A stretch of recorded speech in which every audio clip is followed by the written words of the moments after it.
Hey, what's going on, everybody? Shane Presley here with the Rock Paper Podcast to tell you about my friends, Music Record Shop. Check them out, 4191A Manchester Avenue in the heart of the Grove, right between the demo and the ready room. Hey, this Friday, Black Friday, the 27th, is Record Store Day. Come down, visit Music Record Shop. Doors open at 7. First 50 people through the door get a gift bag full of all kinds of goodies.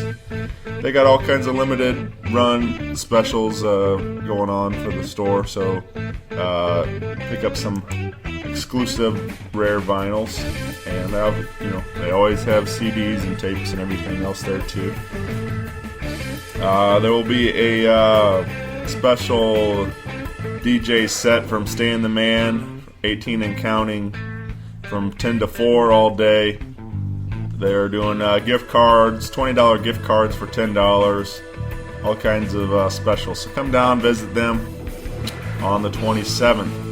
And then come back Saturday, the 28th. Rock Paper Podcast presents Connor Lau with Brian Owen and Hands and Feet. Live in-store performances, 2 to 4 p.m., free. Sponsored by Four Hands Brewery and the Gramophone. So, come get your local music fix. Find them online, Facebook, Twitter, Instagram, musicrecordshop.com.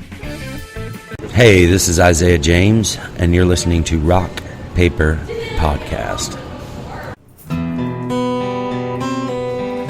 Yeah, this is Rock Paper Podcast with Shane and his guests. You will listen to what he says. Shane will drive to your house and bring you brownies and talk for hours, 'cause it's Rock Paper Podcast. Tell me why it's nothing but a podcast. Tell me why we're making this for your ass. Tell me why all you gotta do is download Rock Paper Podcast. Rock Paper Podcast. Hey, what's going on, everybody? Shane Presley here, Rock Paper Podcast, hanging out at Snarf Sandwiches in St. Louis, hanging out with Isaiah James. Welcome to the show, man. Thank you so much, dude. I'm very excited about this. You guys are in town to play Firebird tonight. Yep. So it's a little late to plug that show, but you guys will be back December 12th also. That's right, for my birthday show. Yeah, birthday. Yeah, we're getting together with our buddies in Fivefold, and they're dropping their new record, which is awesome. I heard it last night. Oh, it's wow. sick. Yeah. So they're doing the album release, and they asked us to come up and play with them, man. That's so stoked. Yeah. Just so stoked to be back out and playing and seeing everybody, friends, and other bands, and just remembering, it's been, a year and a half. Right. I've been out with Little Big Town since last June, something like that, last May. So I'm just stoked to be back, doing my thing. Hey, man, I think I speak for everybody, and we're glad you guys are back too. Thank you, man. We're ready for some new music, and so I guess let's start with Fivefold. I guess that'd be where we first met, because I think it was like 4 or 5 years ago, maybe. You guys played a Halloween show, I think it was, with them. At the Ready Room? No, I think this was at Pops. Oh, yeah. I think that was my first time meeting you guys, because I remember I have a memory of So I saw Trevor playing bass, and he had his glove on. Yeah. And I remember because I thought it was some kind of like Freddy Krueger glove to go with his Halloween costume or something like that. And then I realized it was actually part of his bass. Yeah. But so that's why I remember it was Halloween. All right. Yeah. It was, so you thought it was a costume. Right, yeah. Like, you know, at first, I remember that thing, man. We don't really use that much anymore, but I remember that thing. It was like a power glove. Yeah. Yeah, you make up a story about a Nintendo Power Glove with a flux capacitor or something and all this stuff. But it was just a lot of fun to watch him, though. Like the visual of, I mean, let alone it sounded cool, but the visual too. Like I've never seen anybody play bass like that. Before that night, so that stands out quite a bit. That's awesome, man. It's funny how certain things recall. Sure. Memories and times and stuff. Yeah, for me, it's a lot of it's music. You know, it's like I can listen to a song and it can send me back right. You know, like that day. So it's pretty wild. No, that's legit. I remember that show. That was a wild night, dude. Yeah. That was a good one. Yeah, I remember that. Didn't Cheney come out in like a coffin? Yeah. Or something? Yeah. I remember that. They were sending out like all these posters before the show, like that he was like lost or something like that, or whatever. They couldn't find him or something. Yeah, and then like so like that was the big reveal. Like he comes out in a coffin. Yeah, I remember that. So that was great, man. That seems like a whole different life ago, doesn't it? Oh yeah. So much has happened and changed, and some things have stayed the same. Sure, man. It's crazy to recall memories like that. Like, do you get like those time hop things on Facebook and shit? I see pictures of stuff like that that's like 4 years or like 3 years, stuff like that. Stuff freaks me out. Yeah. It's like, wow. Yeah. Oh, that's crazy. Yeah. Kind of bangs home how much you do in a year. Oh, for sure. Yeah, like it's especially working full time and doing this show and everything. Like I lose track of time. I don't even remember what day it is most of the time. Yeah. I just like I know I got to be here this day and stuff, and then like that kind of stuff. But and then I stop and take a breath and I look, man, that was a year ago already or 2 or whatever it was, and it's like so wild. Yeah, wild, man. So, so I thank Fivefold for introducing me to right on to you guys and me too. Yeah. So like So and those guys, man, they're so good. Yeah, they're awesome. They're killing best it. Bunch of dudes ever. I think that they totally have the right attitude. It's a lot of people when they start forming bands, they start kind of putting out what they think they should put out, like as far as personality or music or whatever. And those guys are a perfect example of people doing it right. It's all very honest with them. Yeah. I think their stage show is very honest. I think it comes through in the music, and I think that fans really kind of latch on to that. Oh, definitely, man. I went to two shows recently. I saw them play. They did one at Pops where they headlined, and it was I don't know. It was incredible, man. Like they did a lot of the new stuff off the upcoming record, and then they. But what I love about the dynamics of a show, like they it's not just playing songs up there and stuff. They put on a show, and it's like they they had stuff make you want to cry, and then they had stuff that get you up dancing and stuff. So like it took you on a roller coaster ride of emotion through this. And it show. should, it should, because I think the other side of that is that the musicians that understand that it's for the fans. Like you are scratching an itch and doing your thing by writing music. However, putting on a show is a totally other thing. And I think once you realize that you're doing it for them, it really helps to kind of create and facilitate a show that goes up and down in emotions and pace and sonics and tones, and kind of is able to touch all aspects of what it should. It's funny, it's sad, it's happy, it's so much can go into a a good show. You know?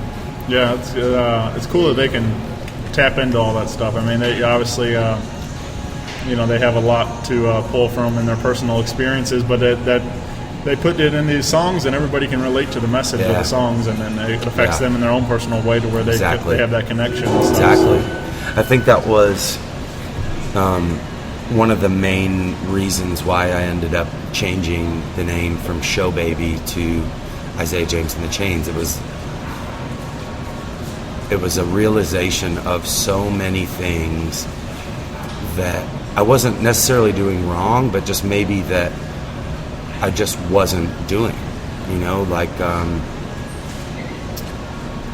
kind of exactly what we were just talking about as far as being totally transparent and being, as far as, this is me, and I know that there are a lot of people out there that feel the same way. Yeah. And it's about finding those people and bringing them together, And for me, there was so much history with Showbaby that it was just kind of a new start. It was like, there's so much that has changed and so many things that I've learned. The last year and a half being out with Little Big Town was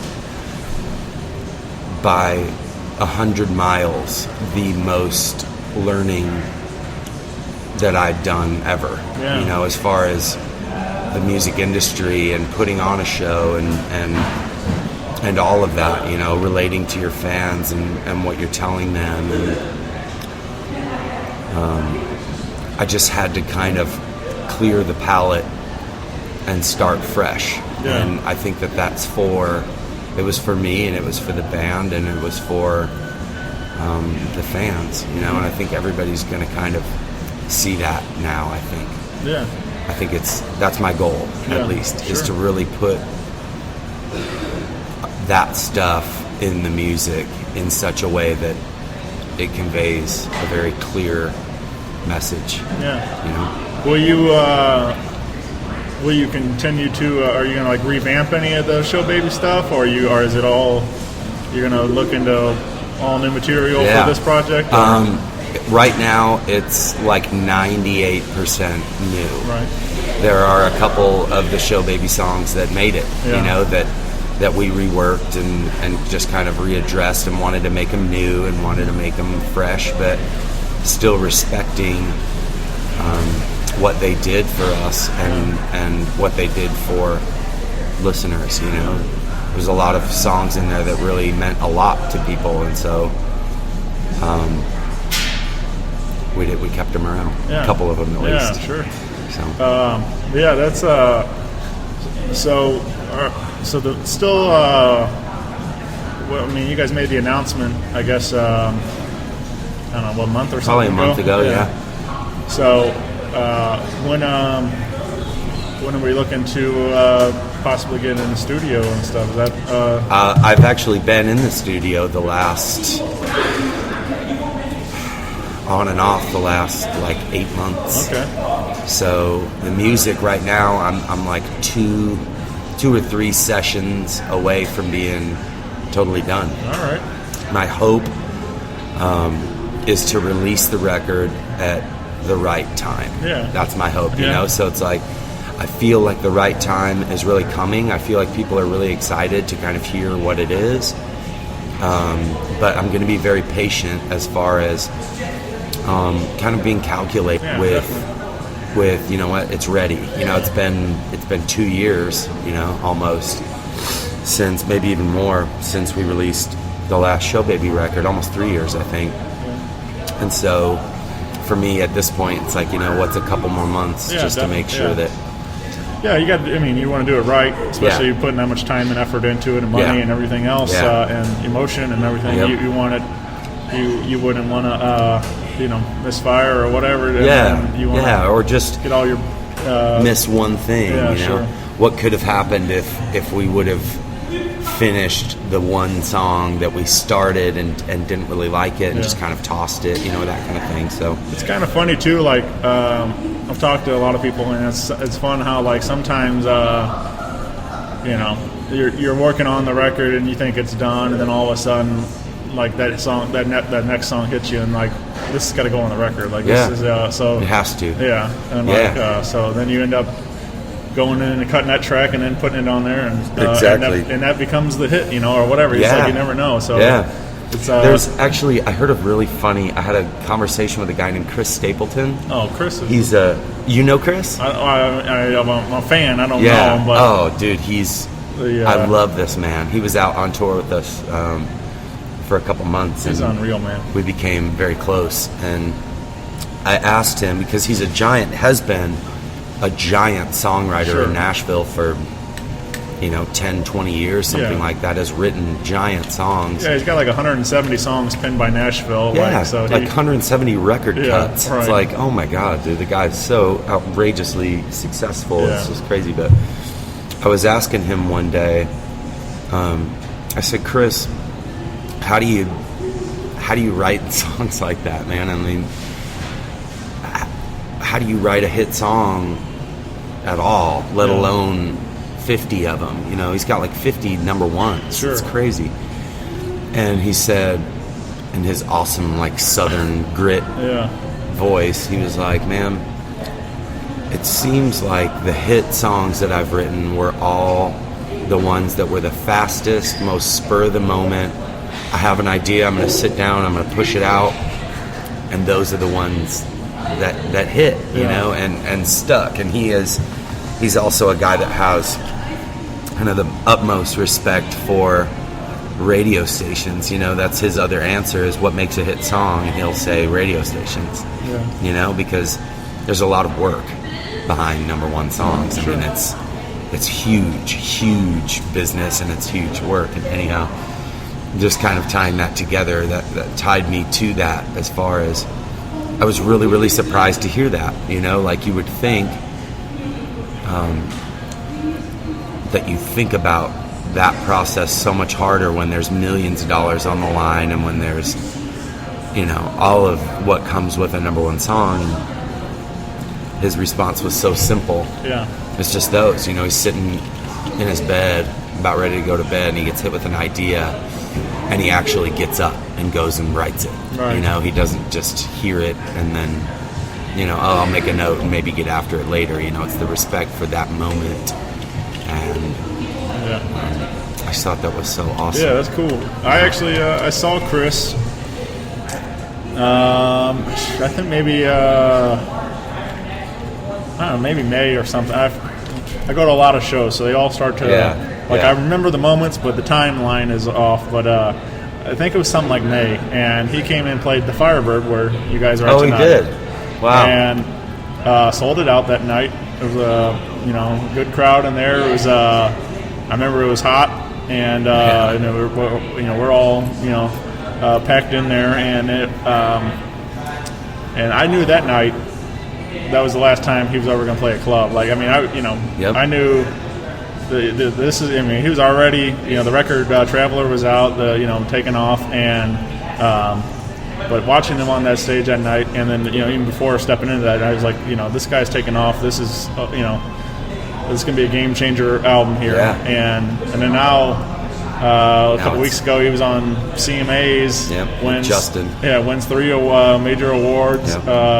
Performs with Justin Timberlake, and his life completely changed. I mean, that guy he's going to be doing arenas and just like theaters that. and stuff. Yeah, he's so it's cool to see the success. I mean, obviously, but it's like.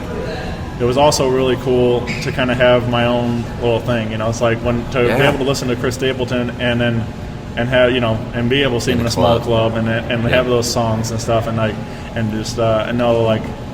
sometimes I'm a little selfish and I like having like that. Yeah. But it's also like, man, it's like I'm happy for him, and I'm hoping it keeps going, and hopefully he keeps writing more and more and everything else. But it's like it's also kind of a bummer that next time I see him I'll be back. In some arena or something. Right. So, that's true. But as a fan, like, I mean, that's what I love about singer-songwriters, and a lot of these guys are, like before Chris got that break, he was him and a guitar and a stool a lot of nights probably, and and it's like it's not like he changed anything. It's just people started taking notice, and so that's what I try to do with my show, and I try to support these guys. I'm like, there's some seriously talented people here. You just got to listen. And it's not any less valid than the bands that are doing the arenas. That was such an eye-opening experience, being on tour with such a big band and being in like such an inner circle of like knowing how they do things. And it's actually kind of the same way I work for Eric Church now. Oh yeah? And it's kind of the same way there. It's like when you start to see that they do things the same way that you do, it kind of bangs at home that there is no difference. Really, the only difference is money. Really, I mean, it's still a battle to try and connect with your fans. It's still a battle to try and write what you want to write and put out what you want to put out. And I think you just hit it exactly. I think it's all about finding out who you are and what your place is and what your role is. Like what that looks like. Why are you different than anybody else? And I think the more you think about that, the more confusing, or the more confused it gets. I think the simpler you keep that of, there is no other Shane Presley. I mean, it sounds so cheesy, you know what I mean? But it's really true. Like you really are that unique, and so am I, and so is everybody. And the more that you can stay true to that and put that out, that's kind of it. Like there is no, especially in the music industry, there is no formula. I mean, there is, but there really isn't. Like nobody knows what people are going to love and things like that. I mean, you have to do it and put it out there and see what happens. I had a friend say one time, we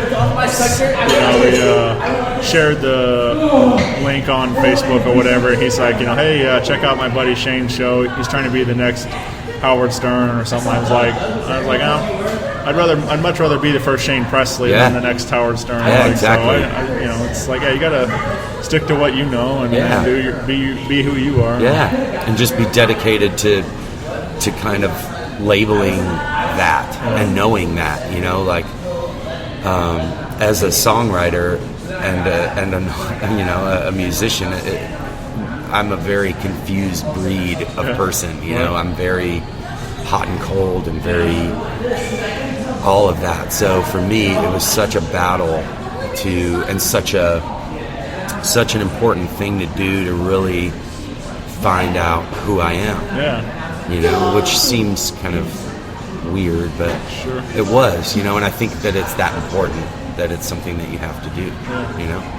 Have you got to check out the new Eric Church album? I have. Yeah. Is it good? Do you like it? I do. I really have a lot of respect for what he did. Like nobody knew about that. I was one of 9 people that knew that was going to drop at the CMA Awards, and no one else. I mean, for real, no one else knew. And I just have so much respect for that. Like, he is a perfect example. Eric is a guy that you can ask him anything about what he's doing or his company, his brand, and he'll know. You're not going to ever ask him a question that he doesn't have an answer for. Not like a predetermined answer, but he's just that focused on what he's doing that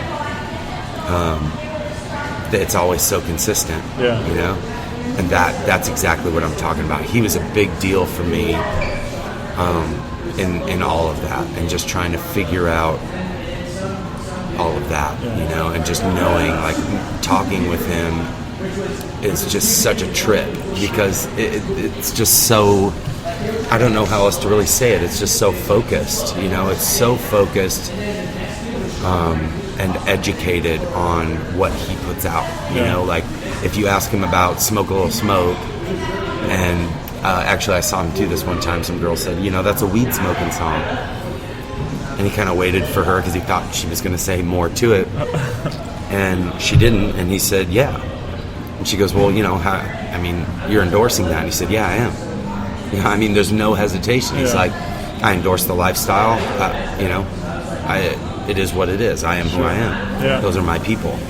You know, my people smoke herb and drink bourbon all fucking day, and then go to a show that night, you know, and party and have a great time, and then go to work the next day, you know, and work your ass off. And he's all about that, the 5-day grind to get to the weekend, you know, and I think that's just such an admirable thing, you know. It's just the focus, you know, is such an admirable thing. It's what I want to do, and it's what I want to be.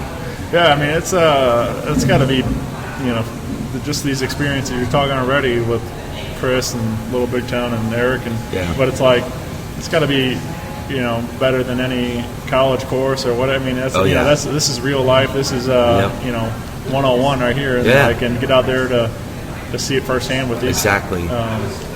Exactly. I've been so blessed, Shane. Like, it's truly incredible the things that I got to do. You know, I was at the Super Bowl. Yeah.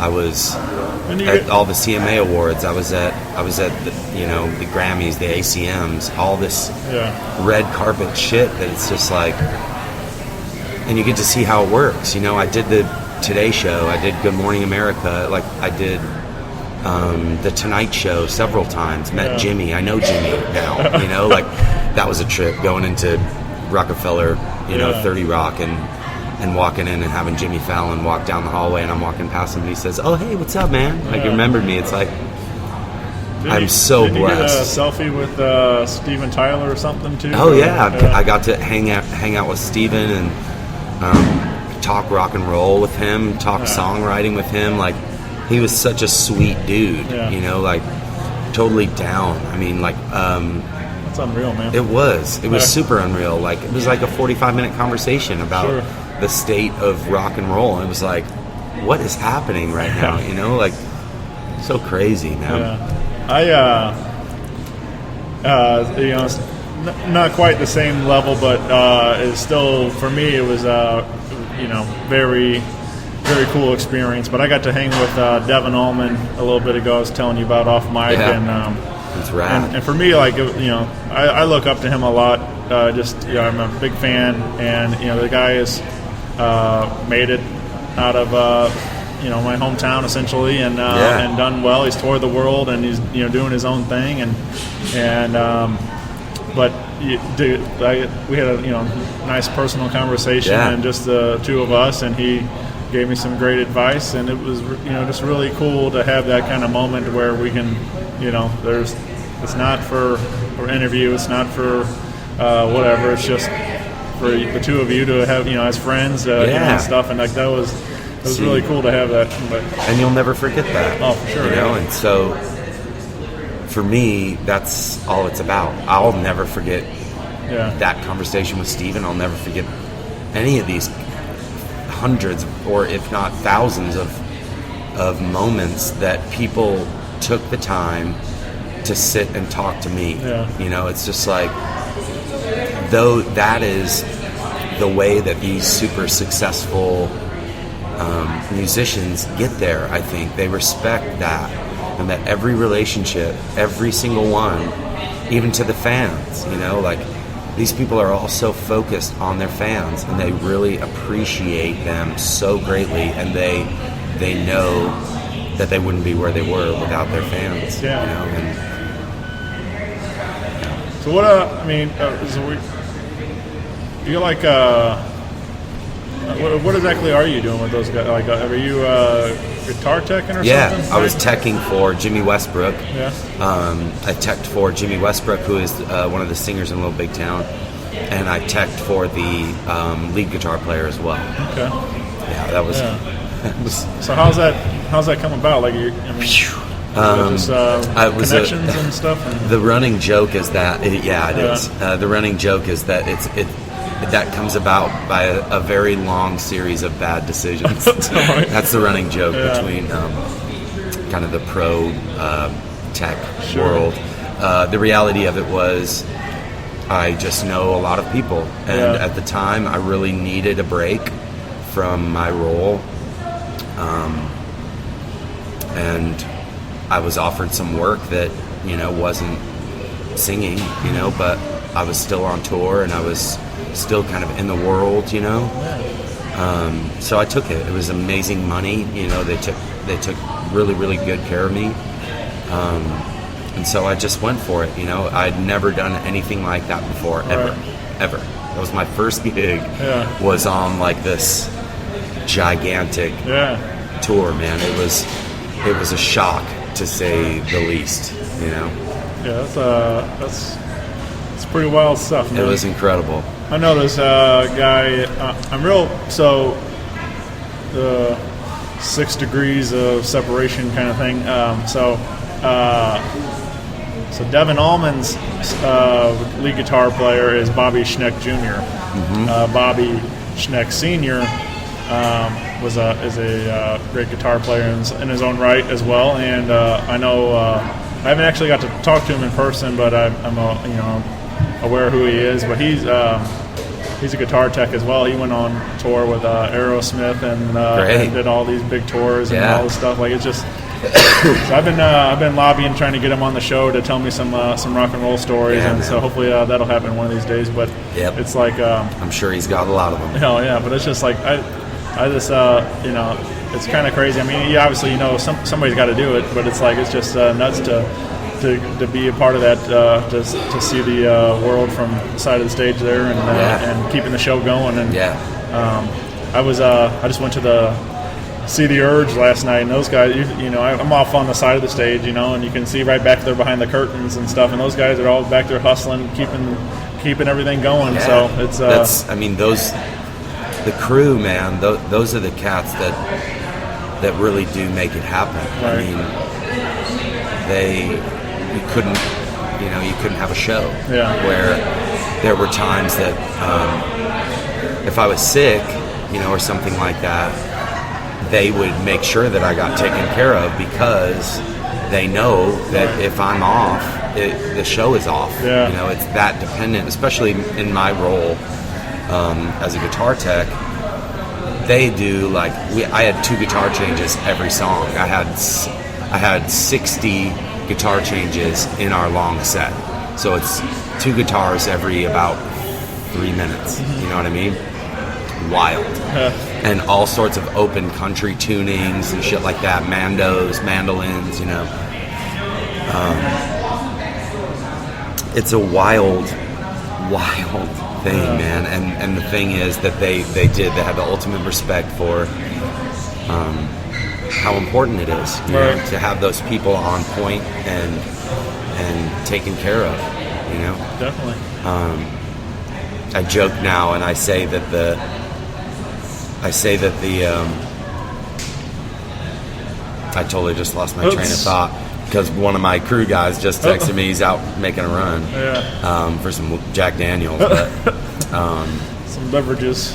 I totally just lost my train of thought. Crew guys being important. People have the ultimate respect. The people that I've worked for had the ultimate respect for taking care of them. The running joke. The running joke now is being a crew guy for my band is going to be the best gig in the world now, because I just did it. I know what that's like. Sure. I know the workload. It's massive. It's a massive workload. And like Chris, the guy that drives us, all the way down to my friend Donnie is filling in guitar teching for me tonight. It's like, it's such a big deal, and I really appreciate that and love them for that. Yeah, man. Well, Isaiah, this has been incredible, man. I'm so thankful that this worked out. That you guys are back, and you came to St. Louis, and worked out. You had some time to so stoked, to hang man. out. Thank you very much for having me, and on the show on the 12th, we'll try and get something in as well. Oh yeah. I would. I'm always. I'll have the mic ready. Man. Awesome. Come out December 12th. Ready Room in the Grove on Manchester Avenue. It's Isaiah James and the Chains, and Fivefold, and I'm drawing a blank now. Who else is on that bill? I actually don't know. Yeah, that's all that I know is us and them.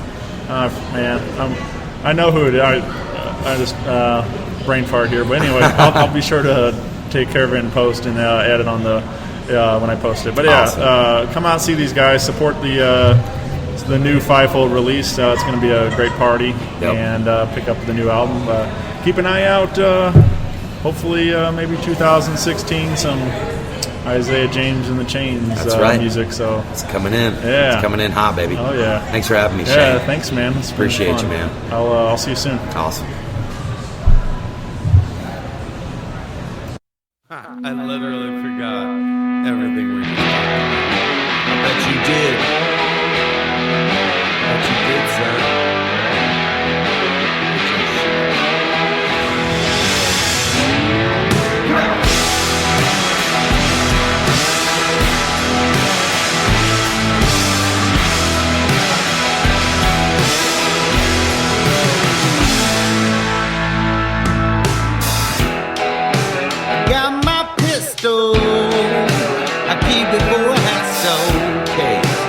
Demon wanna get into a wrestle, keep my knuckles tight.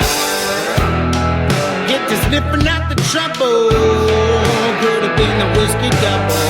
I ain't sorry to no man.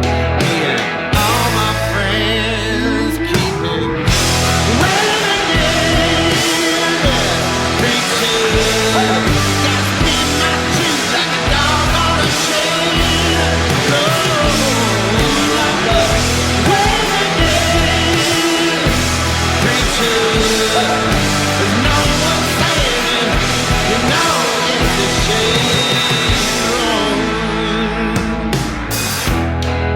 See now look here, mama, I can stand up tall enough. My focus is my locus, my babies are my honey. I need no money where I'm going, honey. So as for me and all my friends right here, we're gonna keep it.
Rock Paper Podcast, y'all.